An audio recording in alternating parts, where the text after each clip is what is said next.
U Francuskoj je bilo otpora. Zašto mi ne možemo pričati? Zbog toga što je Hrvoje Klasić razmjerno, široj javnosti razmjerno poznati povjesničar iz Zagreba.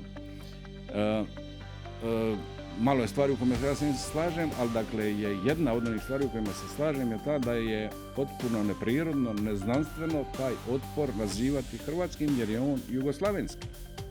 Jer on je bio motiviran obnovom Jugoslavije. Nije bio motiviran rušenjem ustaškog režima u okviru Hrvatske države. I očuvanjem Hrvatske države. Jer da je bilo tako, onda bi bilo potpuno drugačije. Onda mi ne bismo imali ovakvih frustracija, onda bismo imali situaciju koja je usporediva sa Francuskom.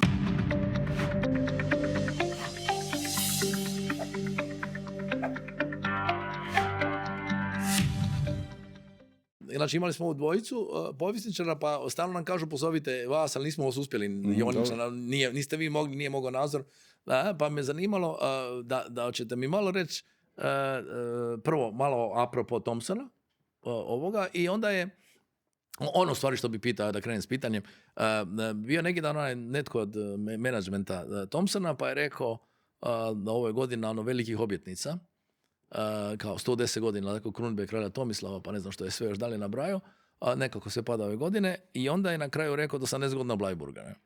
I sad tu je ta dilema, ono što ste nešto i o samoj emisiji govorili, za neke 80 godina od dana pobjede, dana oslobođenja, a neke 80 godina Bleiburga. Je li mi možemo doći tu do nekog dogovora što je bilo tih dana? Pa ja sam mislim, činjenice su tu uglavnom poznate. Nema nikakve dvojbe, dakle, da je tih dana u svibnju 1945. godine da su srušeni ostaci nezavisne države Hrvatske i da je u Zagreb, dakle, središte Hrvatske države i hrvatskog naroda, da je ušla Jugoslavenska armija. To se terminološka ta razlika je vrlo, vrlo važna jer ona daje odgovore sama po sebi. Dakle, kad se kaže da su u Zagreb ušli partizani, onda to zapravo ništa ne znači jer partizani nemaju svagdje negativan pristup. Apropo, baš zato, Međutim, dakle, kad se konstatira nepobitna činjenica da je u Zagreb ušla Jugoslavenska armija, onda su time mnogi odgovori dani već u samoj toj goloj konstataciji. Dakle, ušla je Jugoslavenska armija, obnovljena je Jugoslavenska država. I to je razlog zbog čega ja i dobar dio Hrvata to doživljava okupacijom. Ne, dakle, tu se ne radi kao što će nas spočitavati, dakle, o nekakvoj nostalgiji prema ustaškom režimu, jer ustaški režim ima dovoljno protivnika i među Hrvatima koji su zagovornici bili Hrvatske države, ali režim je jedno, država je drugo. Dakle, dogodilo, tu je, dakle, to je jedna činjenica koja je nepobitna. S druge strane je nepobitna činjenica da je tada kulminirao, slijedilo razdoblje kulminacije pokolja ne samo nad poraženim pripadnicima vojske, nego i nad civilima. Dakle, kažem kulminirao, ali nije započeo, jer je ti pokolji su počeli od 1941. i 1942. godine. Dakle, nije 1941. godine Hrvate u Lici nisu pogledali nikakvi marsovci, nisu u pokolju Vrgorcu 1942. godine izvršili nikakvi marsovci, nego su izvršili pripadnici takozvane narodno-oslobodilačke vojske i partizanskih odreda Jugoslavije. Dakle, postoji taj kontinuitet koji onda 1944. godine se zahuktava, dakle, onim pokoljima na Daksi u Dubrovniku. Pa dakle, kako god napreduje ta oružana formacija, tako ona iza sebe ostavlja krvave tragove. Dakle, kao što je bila u Dubrovniku, tako isto u Makarskoj, tako isto u Imotskome, tako isto u Splitu. Široki Brijeg u veljači, Mostar Široki Brijeg, dakle siječanj veljača 1945. godine, onda naravno Lika, ali paralelno vam se događa ista situacija, dakle na istoku, na sjeveru Hrvatske, dakle u Panonskoj Hrvatskoj.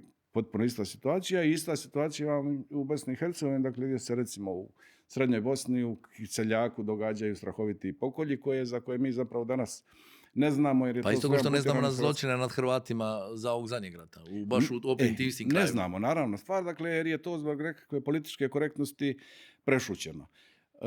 Ja sam u predsjedničkoj kampanji, dakle nastupajući, natječući se za poziciju koja zahtijeva zapravo širokogrudnost, snošljivost, dakle razumijevanje i onih koji misle drugačije, ponudio nekakva rješenja ili ponudio nekakve formule ili bar nekakve putokaze prema rješenju tih problema. Primjerice, kad govorimo o slavljanju državnih blagdana, to su na izgled beznačajne stvari, ali znademo koliko one polariziraju hrvatsku javnost, dakle i svaki dan i svake godine. Mi ćemo i sada imati u svibnju, u lipnju ponovno, dakle, prepirke oko uvijek istih stvari. Dakle, ja sam tada ponudio da se o državnom trošku, dakle, ne slave, dakle, da se državnim blagdanima i narodnim danima ne proglase dani koji polariziraju hrvatski narod, nego da se pronađu, a ima takvih, dakle, nadnevaka koji mogu djelovati kohezivno i koji nikoga ne ljute. Primjerice, kad govorimo o danu antifašističke borbe koji se danas slavi 22. lipnja, dakle to je jedna potpuna izmišljotina jer sada nikakav odred partizanski nije nastao, nego su se u šumu na vijest o njemačkom napadu na Sovjetski savez, u šumu su se sklonili komunisti koji su do jučer bili u savezu s Hitlerom, ali sad su se poplašili za glavu pa su se sakrili u šumu. Dakle, što je ljudski potpuno razumljivo, ali nema nikakve veze sa otporom, a još manje ima veze sa takozvanim prvim odredom oružanim u Europi. Dakle, to je zapravo uvredljivo za Poljake, jer Poljaci su u tom trenutku već 18-19 mjeseci krvarili, dakle, kazali mi smo prvi u Sisku, a ovi su 18-19 mjeseci već, dakle, oni šutke trpe i nacionalsocijalistički i boljševički teror. Dakle, predložio sam, dakle, da se primjerice da evo taj dan slavi ili kao spomen na Proštinsku bunu iz 1921. godine ili na spomen na strijeljanje Vladimira Gortana iz 1929. godine. Jer mi smo Hrvati, skupa sa Slovencima, smo prve žrtve fašizma. Dakle, mi imamo razloga slaviti borbu i veličati borbu i promicati borbu protiv fašizma, dakle, jer smo bili njegove prve žrtve. Međutim, problem je u tome što se kod nas traži način kako se rehabilitirati Jugoslavija, jugoslavenstvo i komunizam. Jer da nam je samo do borbe protiv fašizma i do veličanja borbe protiv fašizma, što bi nam smetao nadnevak iz 21. ili nadnevak iz 29. Dobro, ali zar nije istovremeno ima i pokušaj rehabilitacije tog ustaškog režima? Mislim da ignoracija, je li Jasenovac bio koncentracijski logor? Naravno da je bio koncentracijski logor, to je, dakle, nesporno, mislim, to su stvari... Ali kome pada na pamet onda usporava da se radi o radnom kampu, vamo tamo? Ne, dakle, to nije bio logor smrti, dakle, što znači koncentracijski? Dakle, koncentracijski znači sabirni logor. Dakle, logor u koji su dovođeni ljudi koji su bili protivnici režima i ljudi koji su suđeni i ljudi koji su... To je ono što se prešućuje neprekidno. Dakle, ljudi koji su tamo bili na izdržavanju kazne u određenom razdoblju, pa su nakon toga pušteni. Postoje knjige o tome, dakle, Igor Vukić, Blanka Matković, Stipo Pilić koji su objavili znanstvene istraživanja, 1000 dokumenata o toj situaciji. Ali činjenica da su stradao veliki broj ljudi je stradao. Stradao je, naravno, stvar. Dakle, koliko je ljudi stradalo, ajdemo to istražiti. Dakle, mislim, to nije nekakva filozofija. Ajmo istražiti to. Zbog čega je broj kostura tih forenzičkih tragova tako mali? Zašto je tako malo? Gdje su ti sad isparili?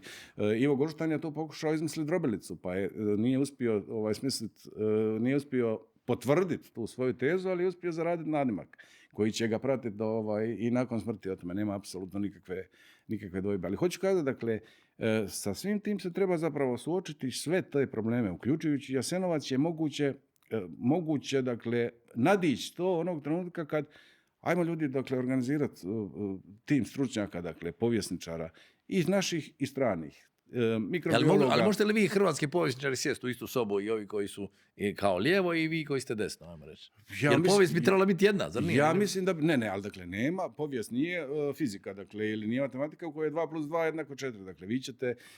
Mislim, činjenice povijesne, za neke, se možemo govoriti oko neke činjenice. Povijest nije, historiografija nije samo činjenica, nego je interpretacija tih činjenica. Ja, ne možemo se dogovoriti oko interpretacije. Naravno stvar, ali dakle, zbog toga što različito mislimo, jer imate onu misao Viktora Hugoa iz legendarnog onoga romana njegova, dakle, čovjek koji se smije, kad on kaže,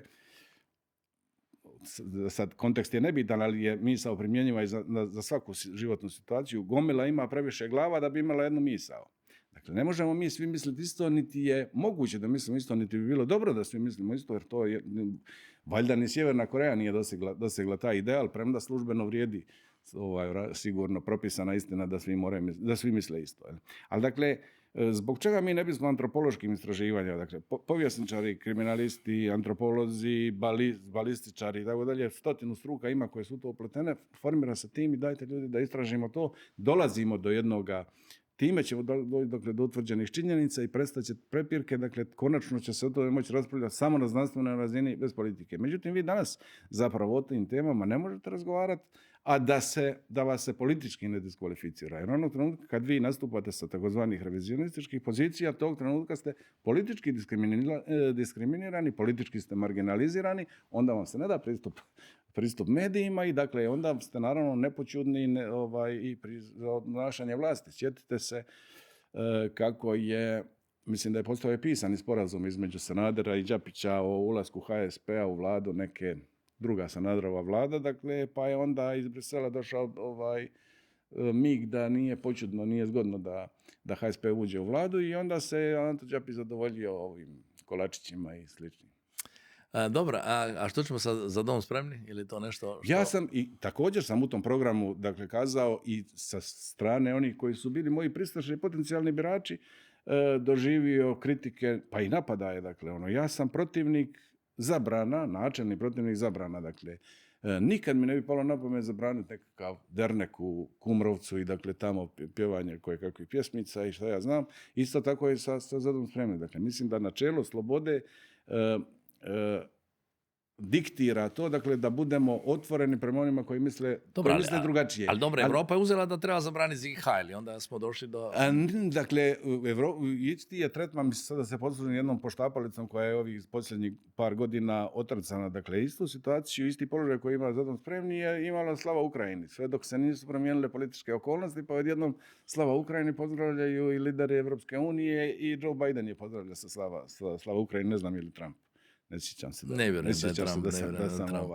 da sam primijetio. Ali dakle, kad bi se omogućio snošljiv odnos prema tim pozdravima i prema smrt, fašizmu, sloboda narodu i tako dalje, dakle, to bi zapravo preselilo tamo gdje pripada. Preselilo bi u povijest.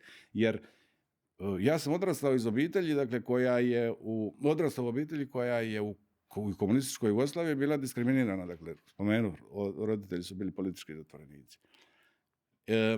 Uređujem časopis Politički zatvorenik od siječnja 1997. Uredio sam više od 200 brojeva. Dugo je izlazio kao mjesečnik dok je bilo novca. Sad je naravno se prorijedilo to. Čitav život prolaze kroz roditeljsku i kroz moju kuću ili stan prolaze ljudi koji su politički zatvorenici, koji su u žargonu jugoslavenskog režima komunističkog bili nekakvi ustaše. Ja nisam nikad sreo nikoga koji misli da je moguće ili poželjno obnoviti nezavisnu državu Hrvatsku. Dakle, ljudi su dovoljno svjesni i kad ne razmišljaju kao intelektualci na instinktivnoj razini znaju da su povijesni procesi ireverzibilni. Vi ne možete vratiti ono što je bilo, što ja znam, u doba Zrinskog i Frankopana, ono što je bilo u doba Francuske građanske revolucije ili što je bilo u doba Bana Jelačića. To je bilo tada i ne može se vratiti. Svi to znaju. I zbog toga vi niste ni 90. 91. godine, dakle, kad je Franjo Tuđman kao partizanski general, dakle pripadnik Jugoslavenske armije, kad je on zatražio dakle međunarodno priznanje i naravno i obranu granica takozvane Avnojske Jugoslavije, vi niste iz tih nazovi ustaških redova doživjeli, ne računaju 4-5 potpunih marginalaca, doživjeli nikakve kritike, ne treba nam Hrvatska država bez Zemuna i bez Boke. Jeste čuli to? Dobro, ali ste vi stavili to sad u grb jedina Hrvatska? Koje nisam ja to stavio. To vam prigovaraju sad. Pogledajte dakle kako izgleda taj logo, pa ćete vidjeti da to, dakle, da je u sastavu tog, odnosno u onim stiliziranim granicama hrvatskih zemalja, dakle da se nalazi i Baranja koja nije bila u sastavu nezavisne države Hrvatske, nalazi se Istra koja su vlasti nezavisne države Hrvatske pokušavale. Ne, nisu. Dakle, i tu se varate. Prva stvar, dakle, Istra je ušla u sastav Kraljevine Jugoslavije 1920. U doba Rapalskoga. Slažem se, pardon, moja greška. A onda je, dakle, 1943. godine nakon pada Italije, službeni Zagreb pokušavao svim silama priključiti, pripojiti Istru. I to je vrlo preporučljivo svima koji se služe tim pojednostavljenim frazama i time ujedno pokazuju da znaju malo ili nimalo. Preporučujem doista da pročitaju knjigu koja je objavljena, ima možda 15 godina, knjiga doktora Nikice Barića, koja se zove Ustaše na Jadranu. Dakle, naslov je tu bio malo provokativan, ali zapravo govori o 1943. godini, dakle, o slomu Italije i o pokušaju hrvatskih vlasti da uspostave vlast u do jučer anektiranim dijelovima, dakle, u Dalmaciji i Gorskome kotaru i Istri. To je, dakle, onaj ko pročita to uz uvjet da pročita to otvorene glave, da ne pročita s predrasudama i preduvjerenjima, dakle, da mu je sve poznato prije nego što je knjigu otvorio, ja sam uvjeren da će doći do do spektakularnih otkrića. I za kraj, znači, ja bi ovaj dio pustio kad budemo imali u svibnju uoči tih datuma smo snimili jednu emisiju, pa bi vas pustio kao dodatak da imamo sve strane, stalno prigovaraju, jer ideja je špice da imamo sve strane.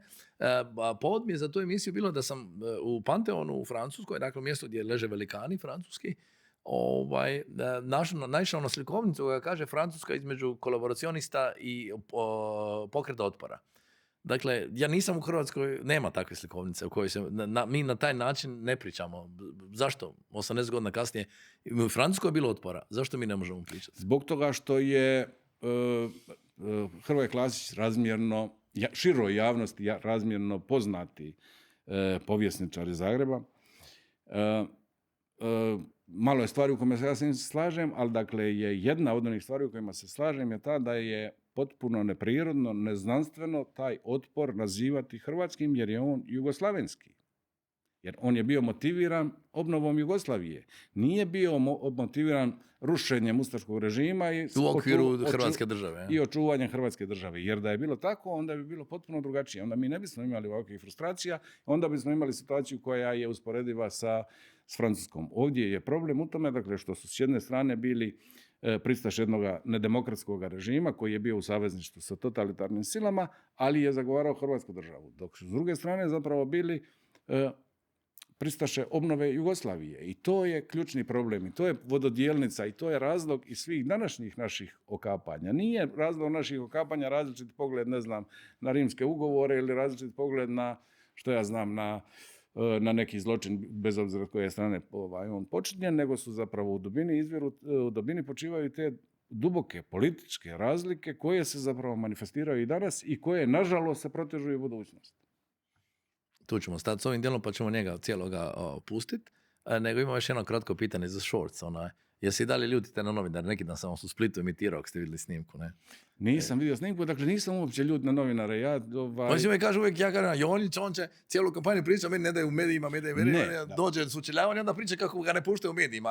Cijela Hrvatska ga gleda. Ne, dakle, cijela Hrvatska me je vidjela prvi put kad sam predao potpise. Dakle, mislim, to nije uopće šala kad kažem da sam brižno sačuvao svaki mail, pretvoривši ga u PDF. Svaki mail, dakle, koji sam obavijestio medije razne o kakvim aktivnostima u predizbornoj kampanji, ja ću to doista objaviti. Dakle, objavit ću kao nekakav case study, dakle, o tome kako, mislim, to će narast na knjigu. Ali će narast zato što smo bili predugi, bila je više vaših objava nego objava u novinama. Biće dulje vaše objave. Ne, ali dakle, do 10. prosinca, na dan kad su predani potpisi, dakle, ja sam dobio 24 sekunde na Pulskoj areni mi je, dakle, prilog je trajao 6-7 minuta, odnosno toliko je trajalo moje stajanje pred kamerom, ali izdvojeno su 24 sekunde i prikazano je iza otvorenog dnevnik HTV-a koji je to po redu, ne znam sad, treći ili kako. Mm-hmm. Dakle, doslovce nitko nije zabilježio. Ja imam točno datume, imam mailove i SMS-ove prijatelja svojih koji mi prvi put kad se pojavljujem u anketama nekakvim ili čitateljskim, ne ankete prave, imate situacija, dakle, da se u dnevnim novinama paralelno na internetu traju ono glasovanje, dakle, koje je naravno da je, kako ga uopće nazvati, dakle, to je ono glasovanje da se može zapravo više puta glasovati. Više puta, nije realno. Naravno da je nerealno, ali dakle, tamo ja imam, ne znam ni ja, drugi sam paralelno istoga dana u istim novinama izlazi na čitavoj stranici. Čitava plahta je, dakle, analiza predsjedničkih izbora, da se mene ne spominje apsolutno nikako. Dakle, nijednog slova nema tu. I sad ja imam, dakle, stranicu novina gdje XY, nebitno. Dakle, ne spominje me uopće kao kandidata i imam screenshot, dakle, tog istog dana ja tamo na tom istom dnevniku na njegovoj internetskoj stranici. Ali imate društvene mreže, otvoreno je sve. Ne ovisite toliko o medijima. To je ono što mi zahvaljujući tome sam i dobio. Na račun čega sam dobio? Dakle, nisam dobio. Jer, nisu mediji više toliko presudni. Danas oni mogu tamburati što hoćete, a opet vi možete proći. Jesu, ali dakle, mislim da je moje biračko tijelo da su to ljudi koji ništa on sad ne radi, ne znam, jedan težak u Dalmatinskoj Zagori ili u Slavoniji. Ja sam uvijek, ne znam zbog čega govorio, kako će seljak u Cerni, Cerna je selo pored Vinkovaca, kako će znati da ja uopće postojim? A ne čitamo Glas Slavonije. Ne čita on Glas Slavonije, ali dakle on gleda HTV, on gleda televizije, dakle gleda... Televizija još i koliko toliko ima utjecaja. Ali dakle, meni se nije dogodilo da me zabilježi, ali nema veze. Dakle, nisu vas mazili, a ste sve naprošli. Dakle, nema kod mene animoziteta, pogotovo ne prema novinarima koji rade ljudi svoj posao, dakle, ne odlučuju oni sami što će od njihova priloga biti emitirano, što neće biti emitirano.